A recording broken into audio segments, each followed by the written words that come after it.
മറ്റൊരു വാർത്ത തൃശൂർ ചാവക്കാട് പഞ്ചവടി ബീച്ചിൽ തീപിടുത്തമുണ്ടായിരിക്കുന്നു. ഏക്കർ കണക്കിന് സ്ഥലത്തെ കാറ്റാടി മരങ്ങളും അക്കേഷ്യ മരങ്ങളും കത്തി നശിച്ചു.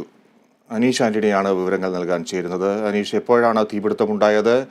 എന്താണ് ഈ തീപിടുത്തത്തിന് കാരണമെന്ന് വ്യക്തമാണോ? ഫിജി ഇന്ന് വൈകിട്ട് 6:30യോടെയാണ് ഇത്തരത്തിലൊരു തീപിടുത്തം നാട്ടുകാരുടെ ശ്രദ്ധയിൽപ്പെട്ടത്. ചാവക്കാടിനടുത്തുള്ള പഞ്ചവടി ബീച്ചിന്റെ തെക്ക് ഭാഗത്താണ് ഈ തീപിടുത്തം ഉണ്ടായത്.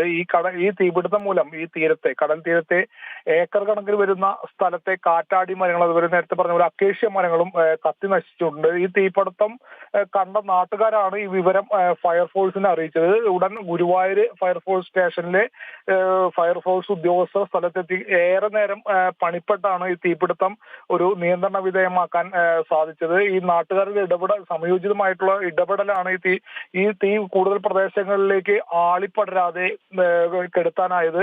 എന്തായാലും ഈ സംഭവത്തിന് പിന്നിൽ സാമൂഹ്യ വിരുദ്ധരാണെന്നുള്ള ഒരു സംശയത്തിലാണ് നാട്ടുകാരും പഞ്ചായത്ത് അധികൃതരും ഇപ്പോൾ ഉള്ളത്. കാരണം കഴിഞ്ഞ ആഴ്ചയും ഈ ബീച്ചിന്റെ വടക്ക് ഭാഗത്ത് സമാന രീതിയിലുള്ള തീപിടുത്തം ഉണ്ടായിരുന്നു. ഈ തീപിടുത്തത്തിലും നിരവധി കാറ്റാടി മരങ്ങൾ കത്തി നശിക്കുന്ന ഒരു സാഹചര്യം ഉണ്ടായിരുന്നു.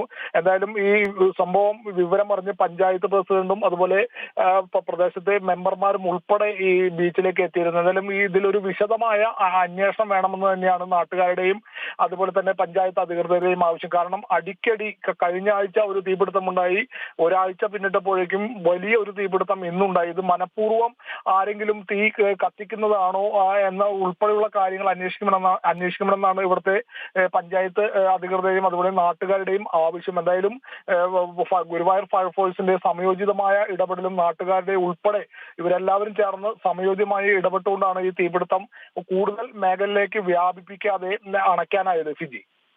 ശരി അനീഷ്. തൃശൂർ പഞ്ചവടി ബീച്ചിൽ വൻ അഗ്നിബാധ.